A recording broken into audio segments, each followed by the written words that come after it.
Hey, family, it's your sister Jocelyn here, and welcome to another episode of Faith on the Journey. If this is your first time tuning in, we welcome you. We are so glad that you are here and want you to know that we're committed to helping you strengthen your faith, heal your heart, and discover a sense of community. And we do so through a variety of ways by connecting you with a team of Christian counselors and offering trauma healing trainings across the country.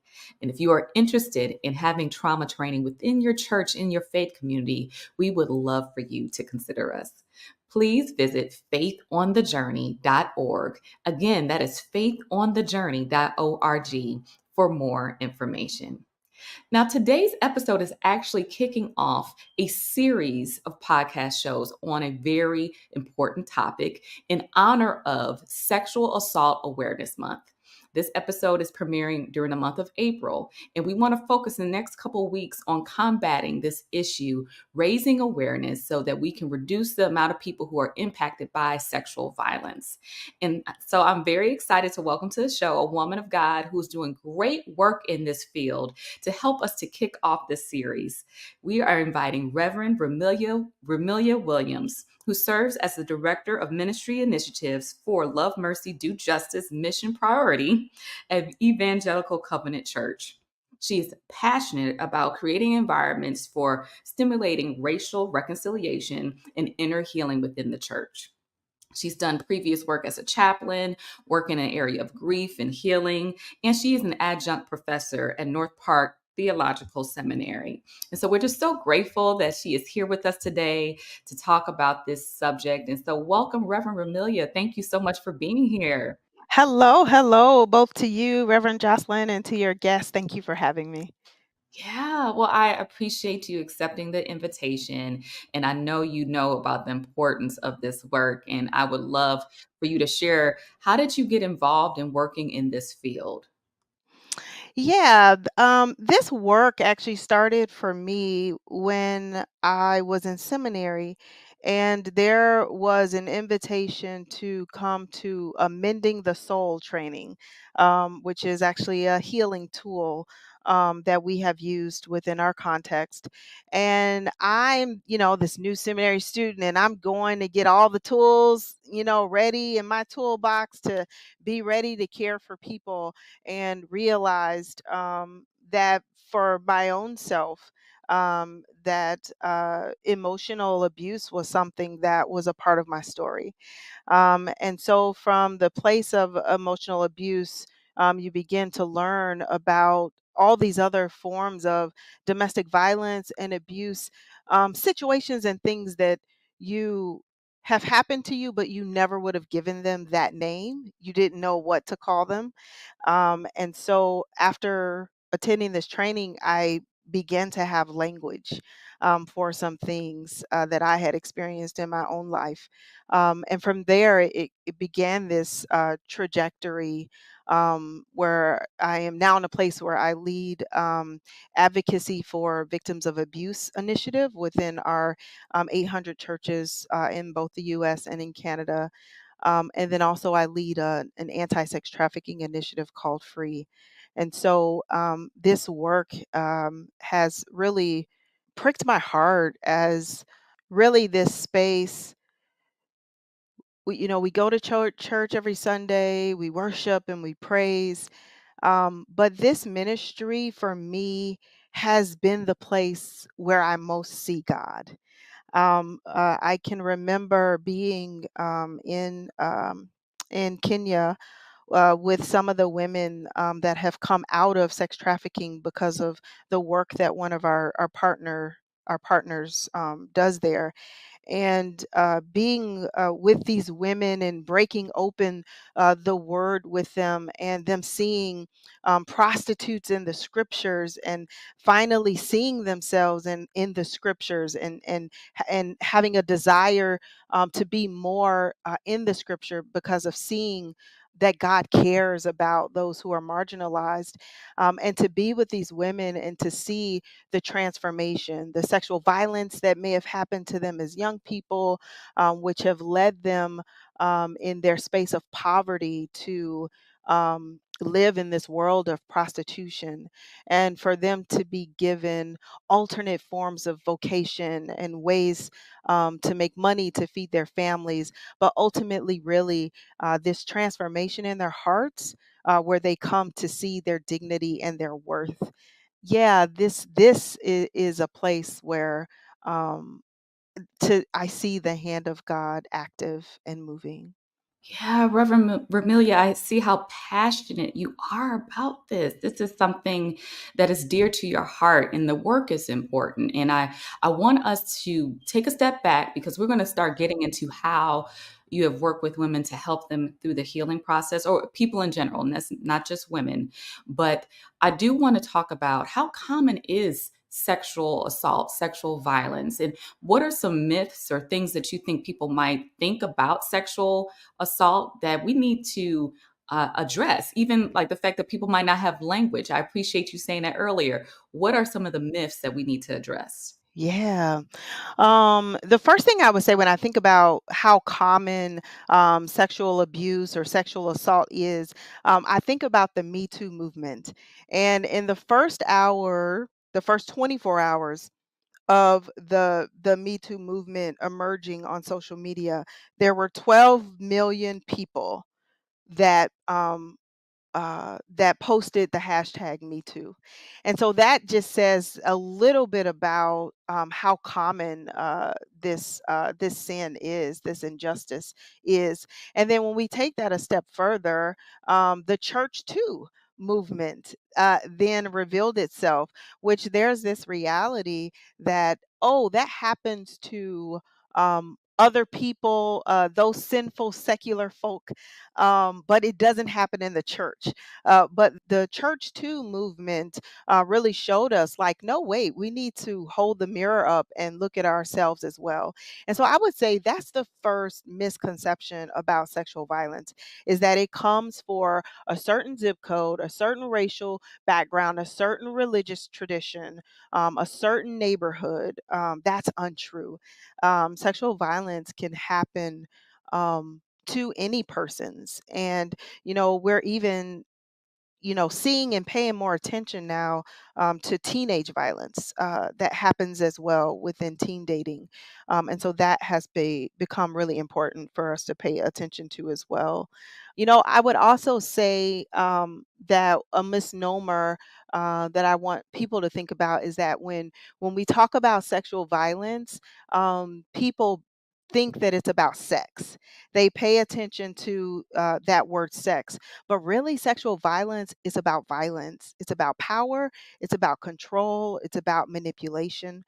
And so when we kind of rearrange how we think about sexual violence, it can move us away from the blame and the shame, right? Because then I can ask you, well, what were you wearing, or were you enticing him or her? But if we move beyond sex and we talk about sexual violence as an act of violence, I think it changes the conversation.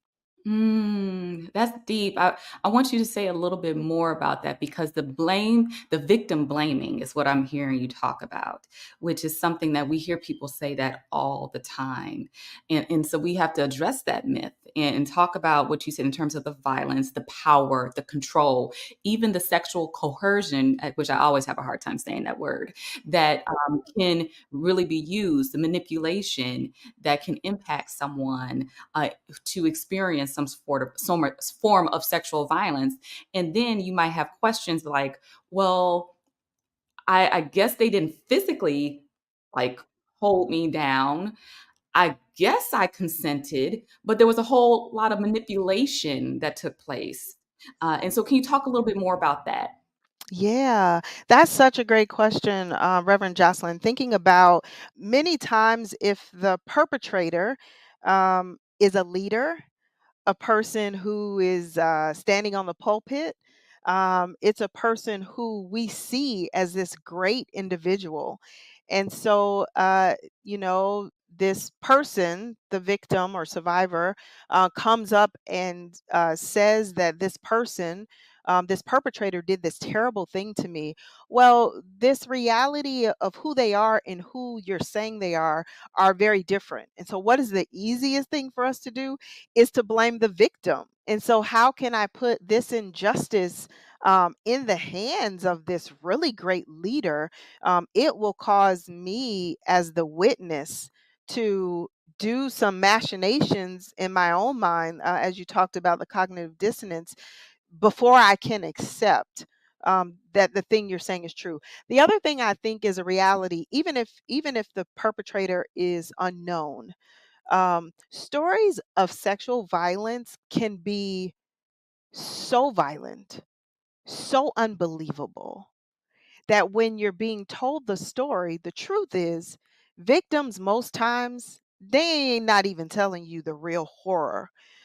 They are sanitizing what they're telling you because they know that their story is so unbelievable.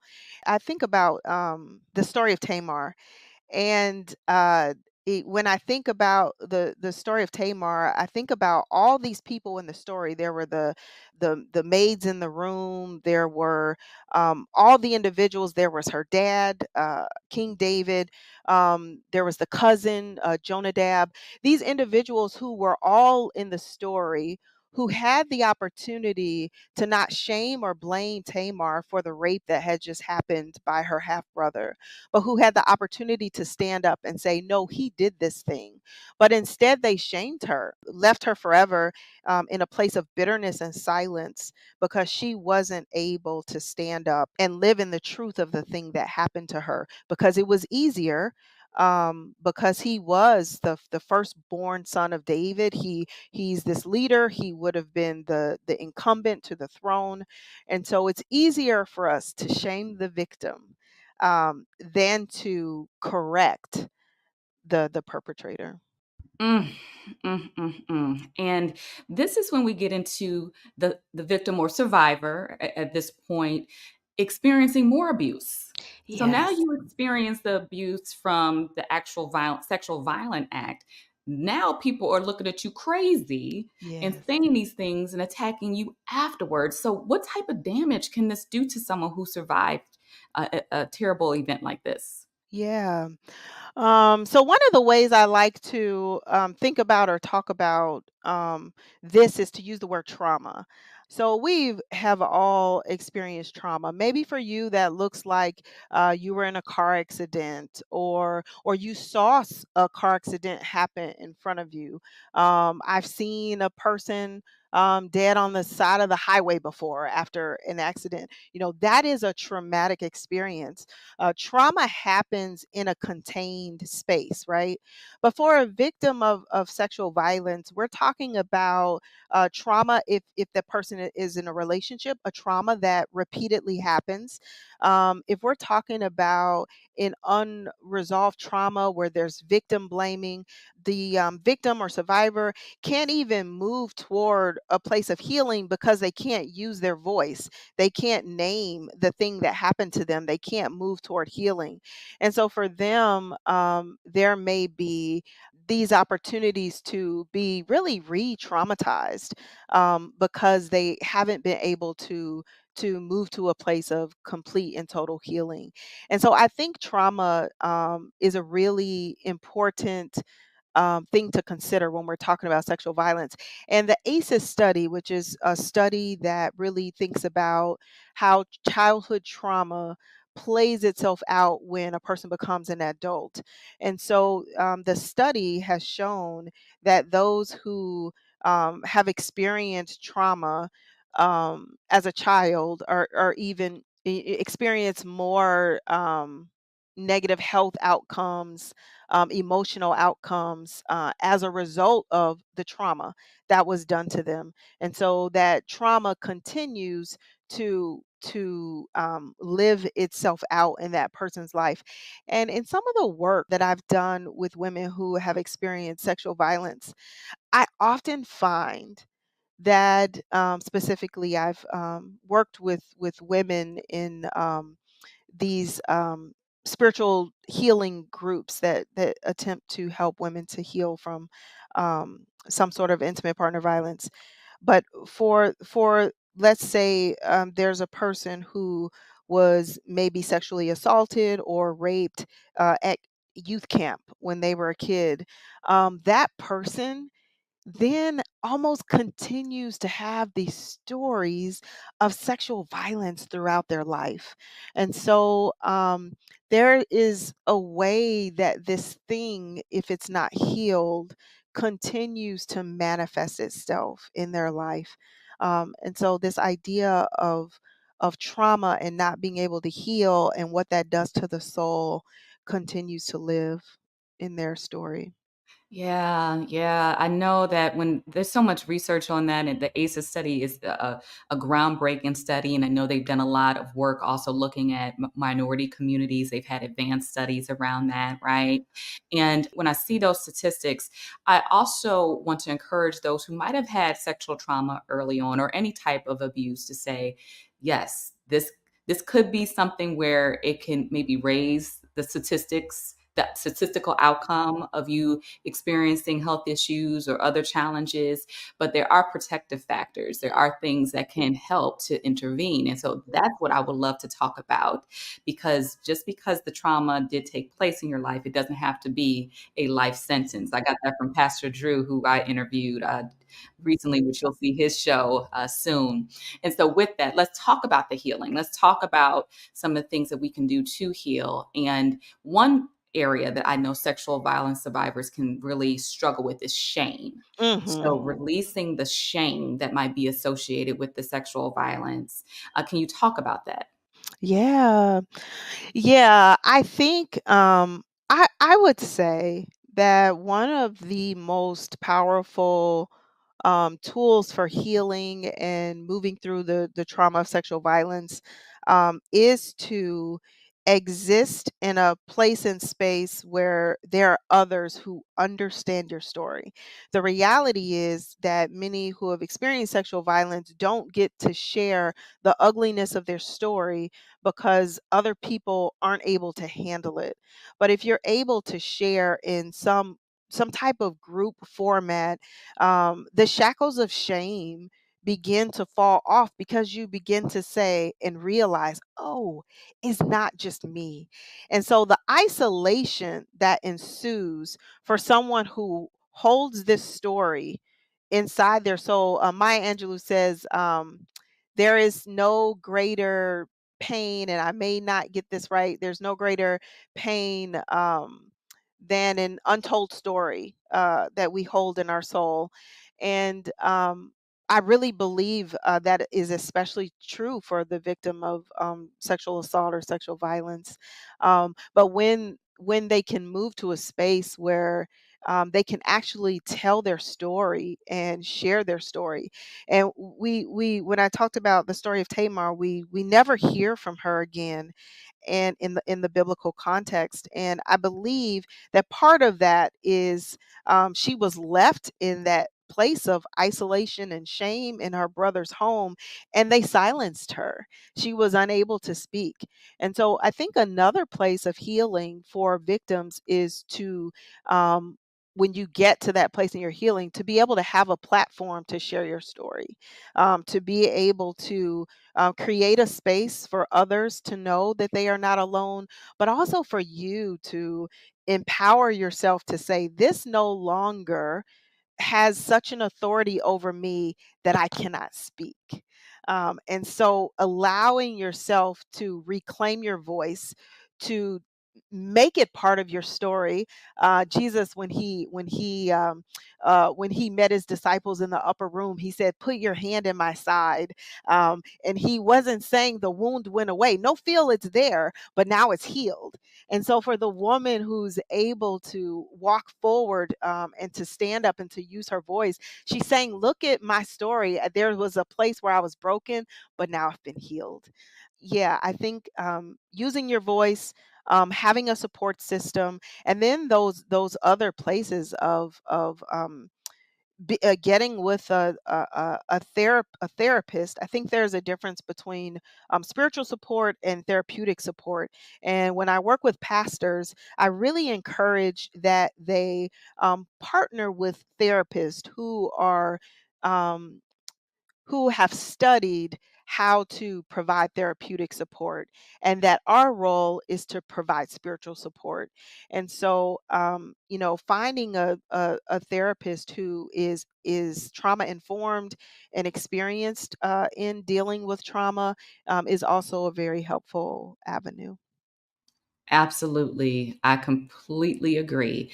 And this is something where our healing journey is not meant to be done alone. When we're working to make steps forward, I hear you saying whether it is a support group, whether it's us sharing our story with a trusted friend or individual, reclaiming voice, because trauma does silence us. And we know trauma does disconnect us, but through the reconnection, there's healing. Yes, love that. And so, how can we equip the church? What can the church do to really help to not only address sexual violence, but to combat it? Two things I'll say. For one, within the Evangelical Covenant Church, we have a ministry called Safe Sanctuaries, and Safe Sanctuaries is a training for our pastors and ministry leaders to begin to understand about more about intimate partner violence, teen dating violence, sexual violence, because it's not something you're taught in seminary, like what to do when this individual comes and sits in my chair. And it's really an opportunity for our pastors to learn how to listen to a story, what to say, what to do, what's helpful, what's not helpful. And really, a big one is how to partner with other resources. So, someone tells you, their spouse is waving a gun in their face. You don't go take them and bring them into your home. You go find a domestic violence shelter, find someone who's gifted and skilled in helping individuals in that place of immediate imminent danger. And so really I think education is really key to make this and we use the word safe sanctuaries for the title because we want victims and survivors to believe that the church, the sanctuary of God, is a safe place that they can run and find safety. And if I'm going to be judged or not listened to, that's not the place I'm going to run. And so we desire to really create a movement within our churches that inspires our leaders to learn more about sexual violence, about trauma, about how it impacts victims, about how to tell certain stories differently in a sermon so that you can think about if I have victims and survivors sitting on my pew, and it's I think the statistic now is 1 out of 5 women, so they're definitely in your church. How do I tell this? How do I tell this sermon a little differently because of the way a domestic violence victim might hear the story? So if I'm talking about submission, for an example, can I provide a parenthetical context that names that if you are being abused in certain ways, we aren't asking you to go home and to submit to a violent spouse.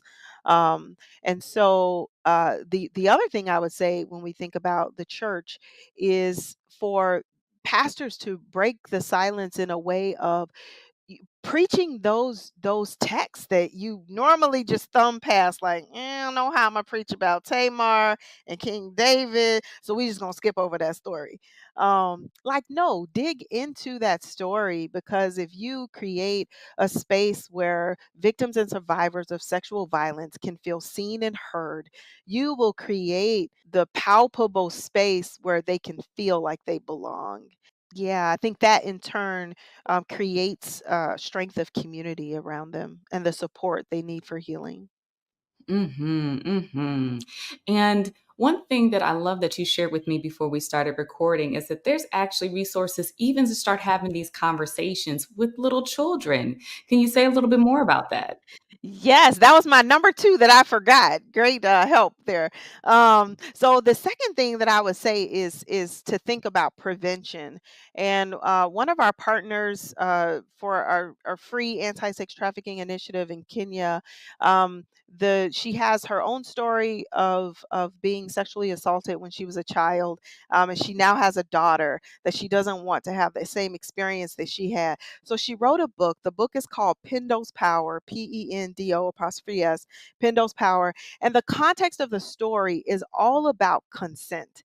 So it takes this big, huge topic of sexual violence and it breaks it down to power of voice and consent. And so it teaches kids at a very age appropriate level, what does it mean to be harmed. Being harmed means that you did not give consent. And so she explains that at a very age appropriate level. And so it's the story of a child being sexually violated in the community, and his friend Pendo rallies around with this group of friends and is able to say, "I'll speak up for you. You can't speak for yourself. Your voice is silenced, but I'll use my voice, which is my special power."